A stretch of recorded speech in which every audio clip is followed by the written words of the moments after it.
In my heart, I was always convinced this is it. I could never doubt Ramana. I'm a more of a skeptical person. I'm not easygoing, but I could never doubt him. I love him. Reinhard Jung of Austria first cultivated a deep appreciation of transcendental meditation, but then a conflict, in the form of Ramana Maharshi's teachings. Did you feel prepared enough at that time, being a young man, to take such a deep No, plunge into personal investigation like self-inquiry? actually not. It brought out a conflict. One part of me wanted to, live in this nice community of TM. And the other part was already drifting away because I started to study deeper the teachings of Ramana. Reinhard's journey then took him from the outward investigation to the inward. I was looking curiously, seeking people, especially biographies of sages and saints who did this practice. And by, I got very sure that I'm on the right track, that truth is something most beautiful, and it's most simple, and it's also most demanding, as you say. Self-inquiry, as taught by Ramana Maharshi. Yes, it's tough, and it can lead to doubt, but that's not bad. It's a sign of quality, Ted. I mean, there is destructive doubt, but people like Nisargadatta, whom I regard as a great teacher, he said, I'm glad to hear that you're doubting. Doubt everything. My master said, don't land on anything. And that is self-inquiry. Tell me about what it is that you feel when you all of a sudden wake up one day knowing the answer to that question, who am I? The beauty is that this answer, the question and the answer are in the mind. And they are to burn the mind, in quotation marks. At times, Maharshi would use the act of burning or cremation as an analogy of what each person must do to surrender everything about their lives, which is not real. In India, you have seen that for sure. They burn the dead people, Sure. and he used that as a metaphor for self-inquiry. Because see, the only thing we have to achieve, so to speak, is to surrender or to give away what we are not. And Ramana's lesson taught most by Reinhard: to work until you find the answer to life's most pressing question. If you have an intuition that your heart is pure and is made out of love, then take time to dig into it, to sink into it, to ask, who am I really? Welcome to Souljourns and to the important story of Reinhard Jung. This interview was recorded via Zoom between Austria and the United States on June 23rd, 2021. Reinhard Jung, welcome to Souljourns. It's really a pleasure to have you here. I've been looking forward to this for a long time. Welcome to the program today. I'm happy to meet you, Dad. It's nice. I remember you well from our lecture in the group. So it's nice we can meet here as well. Absolutely. Your background is so very interesting to me. You shared it when I first saw you on our Zoomcast. It's varied in many dimensions. You wanted to be a rock and roll star as a young kid. And sometimes it's good that our dreams did not come true. Today, I'm quite happy about that effect. You have immersed yourself in something I know fairly intimately because I've been practicing it for years: transcendental meditation, naturopathic work, autogenic training, and many, many other disciplines. And you started early. I think it was because of a situation in your life, which you may or may not choose to tell us about. You started early engaging in the work of Ramana Maharshi, especially his self-inquiry work. What drew you to that initially? Was it this crisis I've heard you mention several times? Yeah, I was initiated into TM because my brother started, in fact, and I had heard the Beatles had started, and my idea was maybe I get more creative. Not that anything dramatic happened, but there was such a shift or such a contrast between my habitual mindset, which was quite superficial, and this silence, this deep relaxation. And I remember quite well standing in the forest at my parents' place. It was winter. It was winter 71. And I said, what has happened? I never went into the forest, you know. I said, something was different. And I was so entranced in a way by nature. And I was astonished about this. It was in a way not anything dramatic, but it was a shift.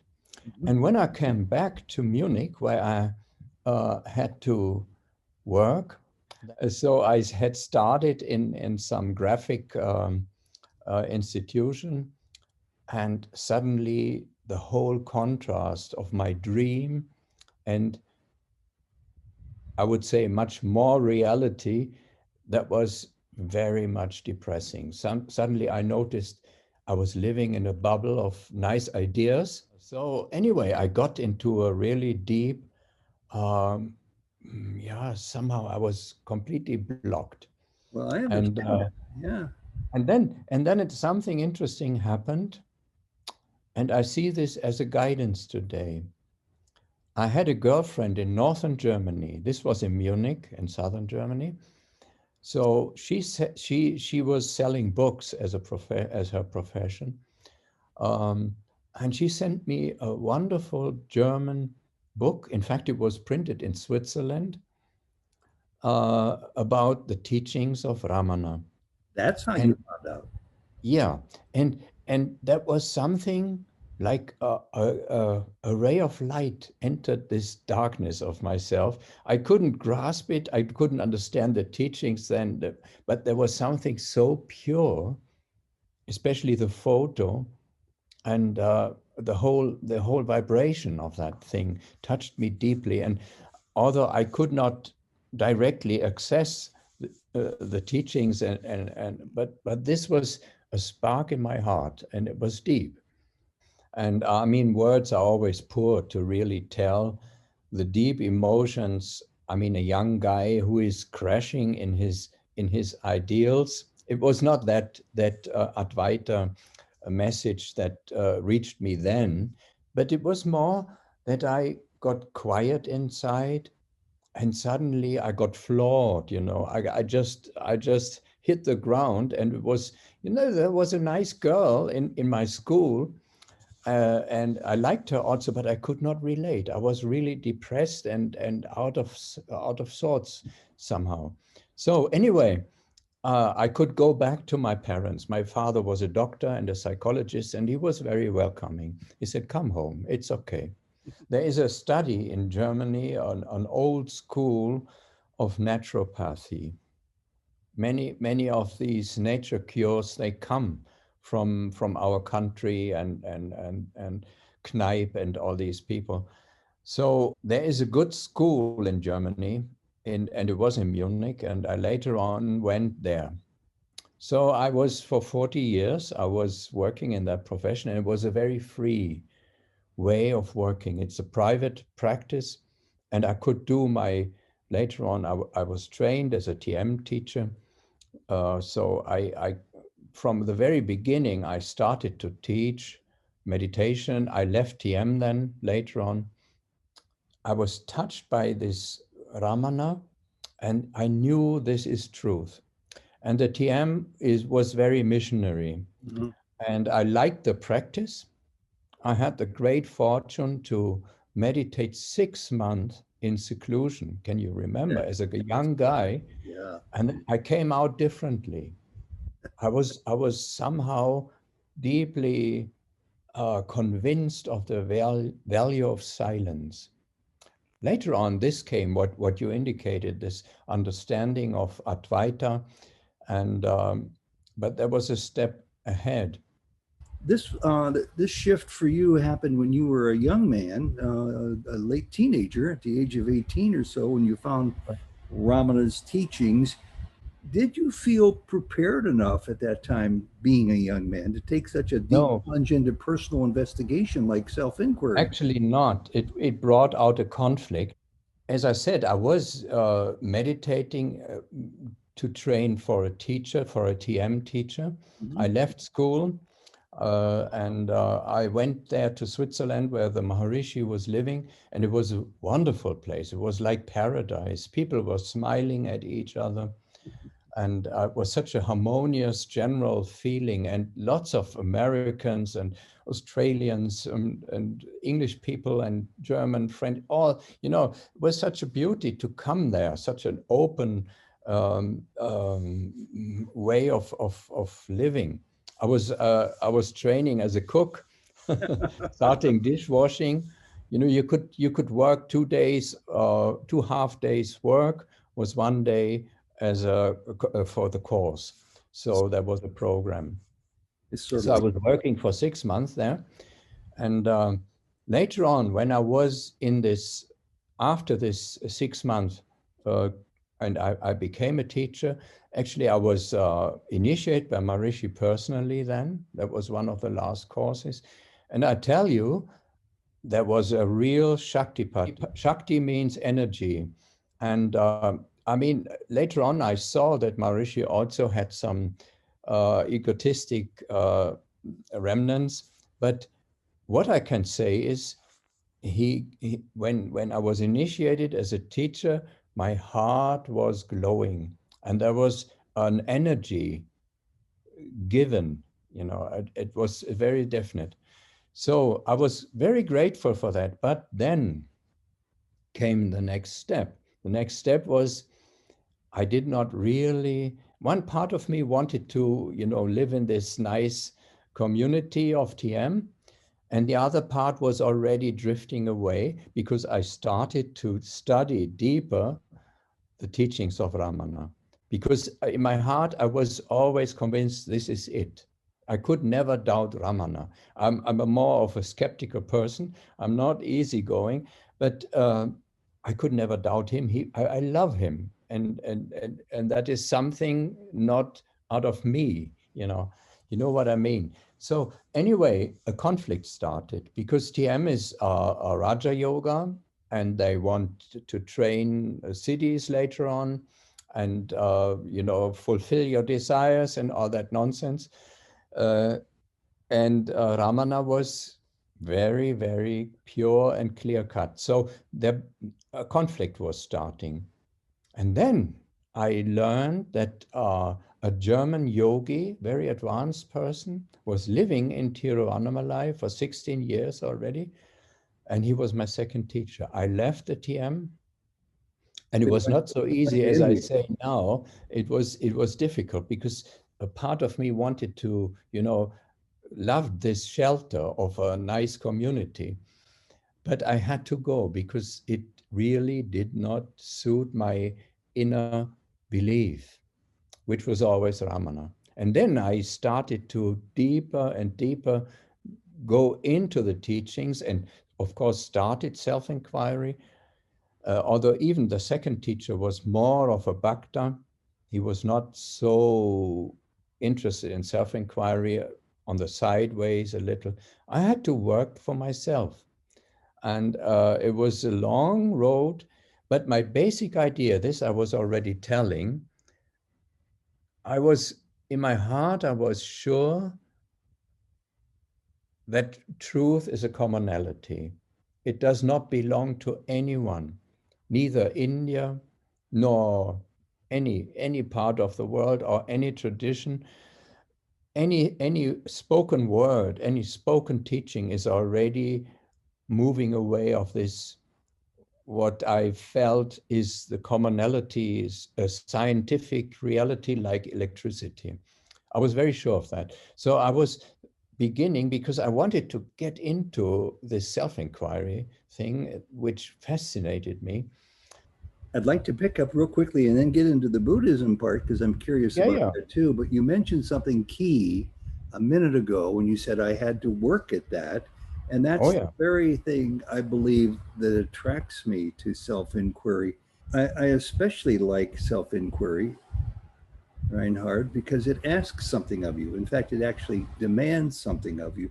It Definitely. expects that you participate in the important action of self-investigation. So my question to you, because you've been familiar with this for many years, many decades, do you still self-investigate and do you still uncover nuggets about self and self that are new to you?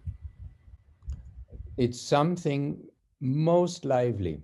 I'll come to that. Let me continue a little bit in the timeline, and we will come to that answer. Great.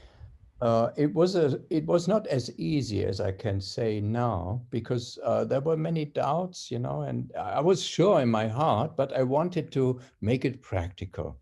And neither TM nor my second teacher, who was wonderful, I learned a lot on the psychological level, and it was a personal thing, and he was very powerful.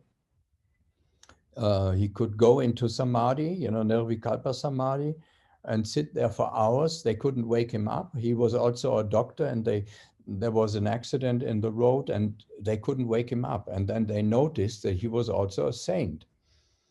But he had also some limitations. So I was sure my faith, and I never regretted that I stood to myself. I knew I want to follow this purity of Ramana, but I had to find my own way. Yes. And, asking yourself, who am I? Who am I? That is a mental and intellectual thing. And in the beginning, I could not bring my little experiences that I had from the TM meditation. Sometimes when it went well, it was very subtle states that opened up, and it changed me a lot. But I could not, asking who am I, and there's this deep doing nothing state of relaxation. You know that as well. You did TM, so it took a while, and then I because of this basic phase of mine, that truth is a commonality. It does not belong to Advaita nor anywhere. It's not owned by anyone. And there are, and starting from that truth is a common thing. Like I always say, like electricity, like you can have it here in Europe, you have it in everywhere in the world. So I was looking curiously, seeking people, especially biographies of sages and saints who did this practice. And by, it took years. Then there was no internet. Uh, I had 1,000 books. Really, I counted them, and I had a small library. Uh, Reading all kinds of traditions, Buddhism, Sufism, and many Indian schools, but it's not so much, the structures of the traditions, rather than seeking saints and sages who had realized to some degree or other this teaching. And by, I got very sure that I'm on the right track, that truth is something most beautiful, and it's most simple, and it's also most demanding, as you say. And Well, that's the beauty of it. that's the whole point of this discussion, this interview. Right. I mean, I've been trained as a reporter to probe deeply, and this format allows me to do it because in the news business, probe deeply means to put a story together that's 2 minutes long. So this is going to be a little bit longer. Uh, Reinhard, I'm told, I'm informed by those who are awakened, and that's the word I'm using. There might be a dozen other words that equal it or surpass it, that they find that they're living outside self, outside of self, meaning their own self, not enlightened necessarily, although that could be the case, but definitely aware that they are not the mind body. How would you describe this state that I refer to as awakening that seems to be showing up more frequently than ever before in my awareness? There are several points to this. One thing is our culture, talking about the Western culture, United States, Europe, and so on. they adapt to something which is huge. And necessarily it gets watered down. People making a business out of it, which is always happening, you know. I mean, even when Vivekananda came to America or Yogananda came to America, something happened, you know, in the culture, I mean, and the people. I mean, it's sometimes like children play king and queen, you know. They put their bathing robe and put something on.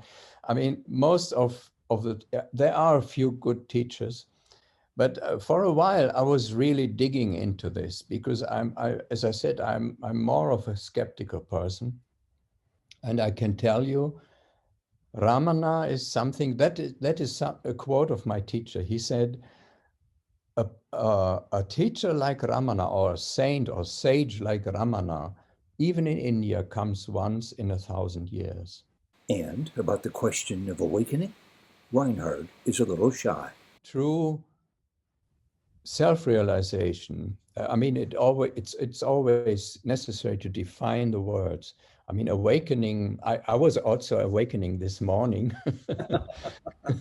I'm only here so it's far. not a status, I tell you. I mean, it's something most natural in a way. Truth is something which is already here.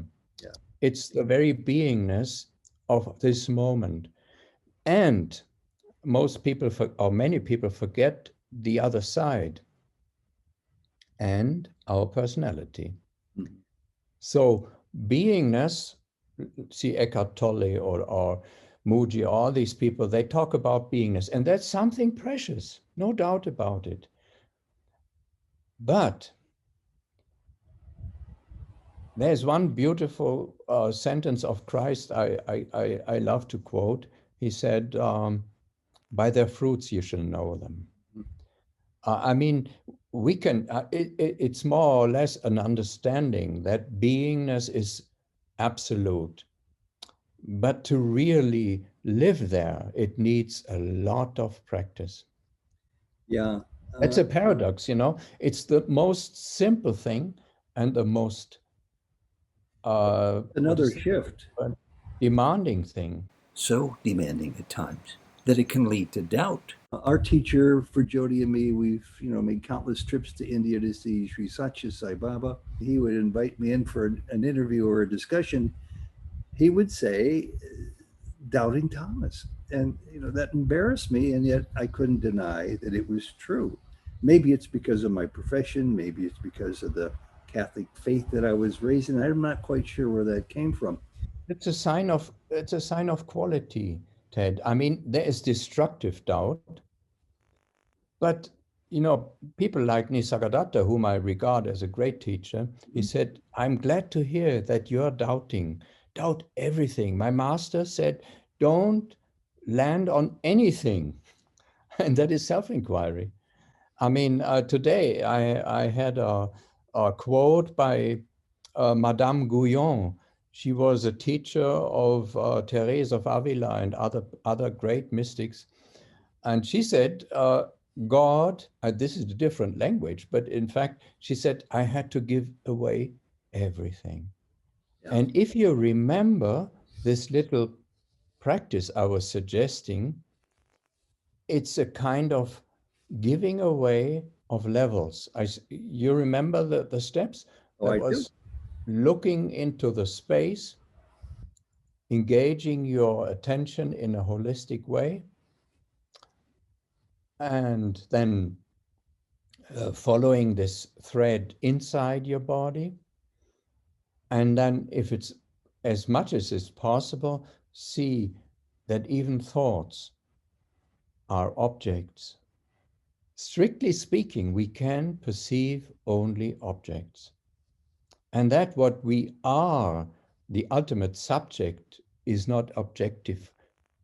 You cannot objectify it.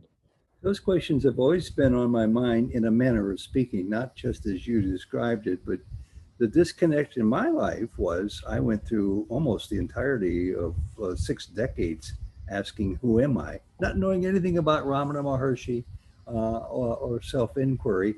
working on my own, not very successfully. You cannot judge that, in fact. I guess I can't, because it did lead me to Ramana Maharshi's work, Yeah. and I So rejoice. you can see, there is an intuition. Yeah, Out of this intuition, I doubt superficialities or things that are not really in tune with this intuition. you're right. So that is a healthy skepticism. Inquiry means to ask. Yeah, And that's the it's almost most like, beautiful thing we can do, is to ask, because we don't know. yeah, yeah. Well, let me ask you about that question, because in whom are these thoughts occurring? In whom are these tendencies, these dreams, these nightmares, this fear? Well, of course, they're occurring in me. Who am I? The question Right. that Ramana says to ask of ourselves then. I am there intellectually. Big difference between being there intellectually, knowing how to respond to that question, and knowing how to live that question. I Right. suspect you're there not just intellectually. Tell me about what it is that you feel when you all of a sudden wake up one day knowing the answer to that question, who am I? The beauty is that this answer, the question and the answer are in the mind, and they are to burn the mind, in quotation marks. Ramana sometimes used this analogy. He said, in India, you have seen that for sure.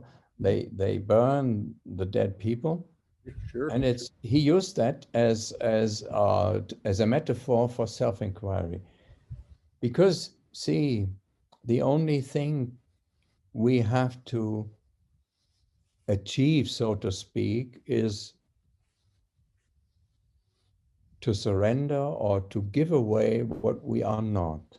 We cannot grasp at what we are, because we are that, whether we notice or not. But of course, as you say, this is still intellectual. So what should come to it? I always love this word samadhi. Even in the first talk, I used it as an illustration, because sama is the silence. Sama Veda, you may have heard, there's very beautiful Vedas. They they proceed on one note mostly, or one or two notes, and very calming. So sama means sameness in English. It's the, we can also say it's the yin aspect. It's the silence. And DHI is intellect. Sama and D, they both must meet. That means you need the intellect, of course, but the intellect itself is still the menu card. It's not the food. So what is needed? That silence and interest and letting go meet. See what I mean? Yes. The interest is the D, the intellect, and sama is let go. See, if you, for instance, the Buddha, he had such a convincing aura that even in his speeches, sometimes people came to what today is called awakening. That means he made clear during his sermon that you are nothing of what you think you are. You are not the body, you're not the, and he could bring this over that people, oh, and they went into this deep, beautiful silence. I would say, I'm pretty sure they still went back, because you cannot get that from outside lastingly. It can be a glimpse, but it's most natural. This is, you cannot say anything about truth which is not paradoxically. You can say you are that, whether you notice it or not. Your very being right now is of absolute nature, but we confound it. Each one of us confounds it with a film of life. You know, the old example, you sit in a movie, or you at the TV set, and you are taken up by a nice movie, And what happens? You forget your surroundings. If you're in a cinema, someone gets out his peanuts and starts to rattle. Oh, the trance is broken. And this is somehow we are all, and not just as easy as a movie trance, but our whole life was focused on being this person, on being, and fear and greed and hatred and love and all kinds of emotions. We have projected our identity on this screen of the personality. This is easy to understand. So we have to relax into pure being. And one part is to understand it, to get the intuition. And the second part is to be still. See, Ramana sometimes said sentences that could sound quite superficial. He said, you only have to be silent. Yeah. Oh, it sounds nice. You can print that on a postcard and many people will love it, but it's hard work. You cannot become a professor of medicine just by calling yourself that. I mean, it's hard work to get the schooling and all the training and years of university and experiments on patients. And, and this is no different. Well, It's a false teaching to say this is only easy. It's easy when you are there, but it demands everything of the personality in regard of devotion and taking time and taking it serious. Sure, and I put my finger on the very point that you referenced there. Because I've had a background in interviewing people, I've had the privilege to interview many spiritual people, and they say what you just pointed out, but you're already there. You're already enlightened. You're already. Yeah, you are. But missing is the conscious awareness of that. big if there. If I were consciously aware, it would be. That's why I, as a teacher, I had to formulate these things again and again. And it's a wonderful work. It's a very creative satsang we have here. And that is why I have a high demand on that. I'm not satisfied by talking about it, I mean, it's different when we talk now, but so let me say this very clearly, and it's something you and everyone can understand immediately. Yes. Of course, we are, period. Can you stay there? Not 1 second, if you're honest. Because the vasanas, the tendencies, the habits of mind, they won't let you. And that is where practice is needed for most of people. I mean, this is what Ramana said again and again, and it's a false teaching by Punjaji and all these Neo-Advaita people. They make, I mean, I said it before, in my view, it's a way of adaptation of our culture. And our culture needs to hear that we essentially are of absolute nature. This is something beautiful and it's true, but it does not mean that I've realized that. I mean, I can admire a master pianist and his effortlessness, but when I want to play effortless without practice, it sounds like it. I mean, Mozart was starting with 4 years. No, it's a paradox, but we have to see both aspects. It's very important because this is often missing in many teachers.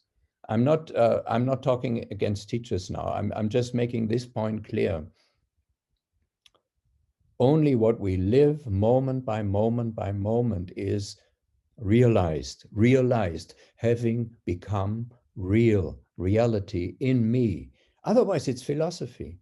I mean, we can, indulge in nice concepts of the self and absolute, and it's stimulating, but that's religion, Yet I do feel, because I've been on this path since the late 60s and then in earnest since 89, those are many years. And I guess I stayed with the program, Reinhard, because I felt I was getting something out of it.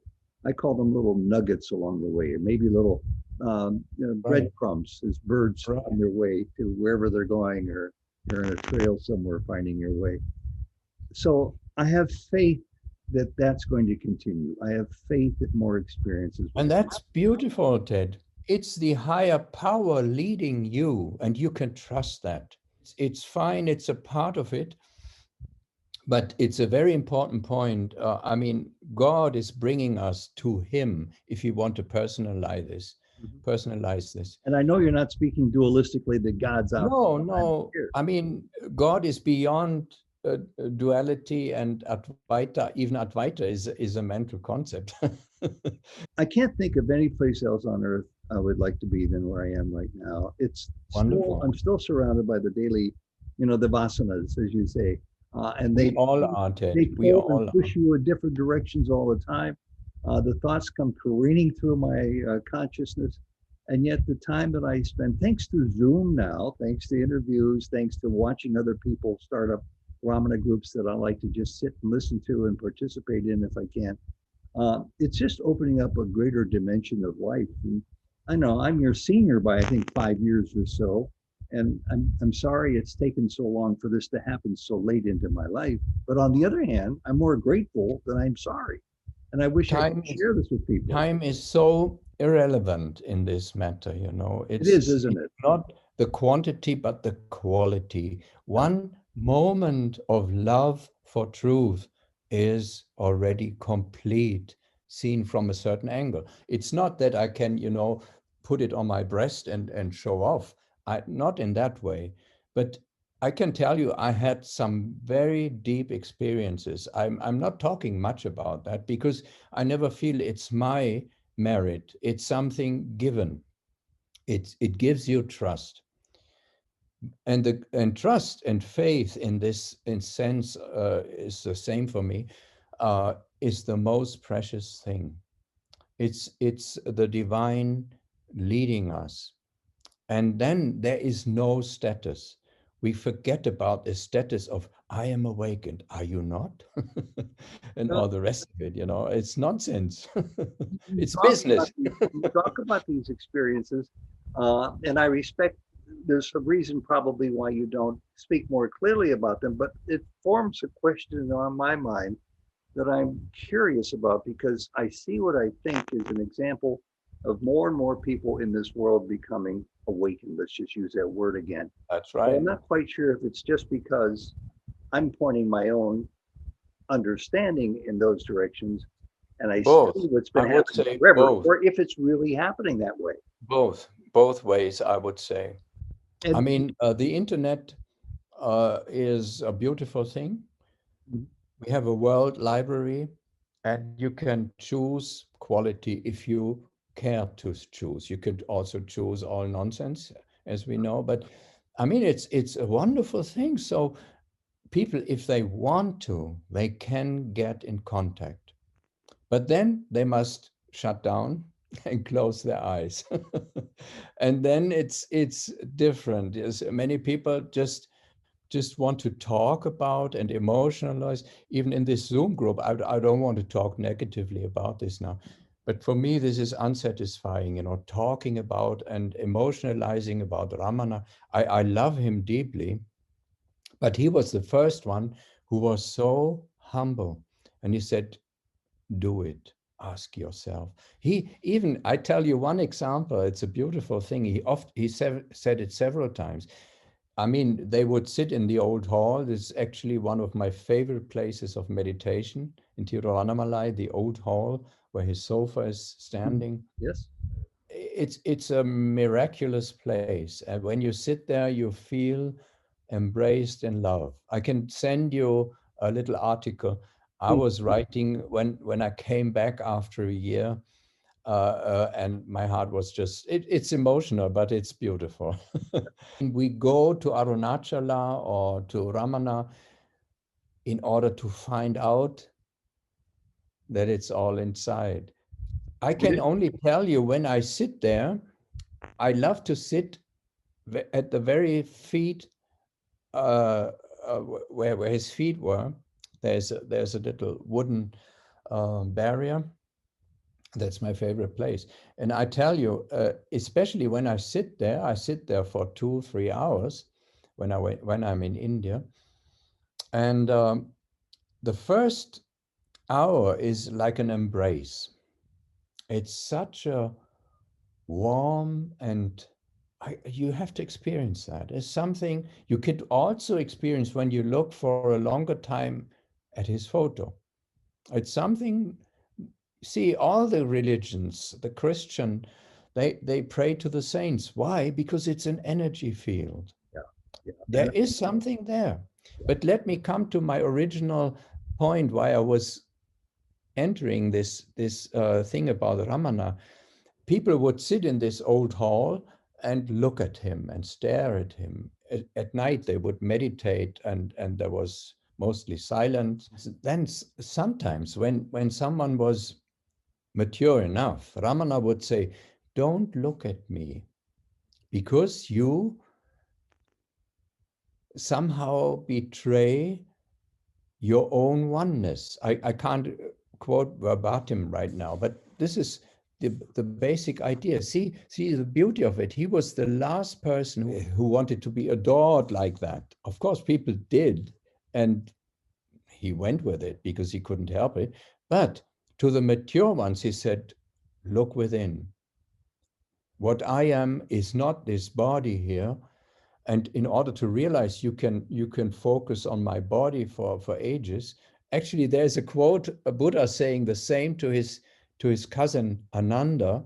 If you know the Buddhist story, Ananda was the same. He was a devotee of Buddha, and Buddha was beautiful to look at. He was radiating and shining.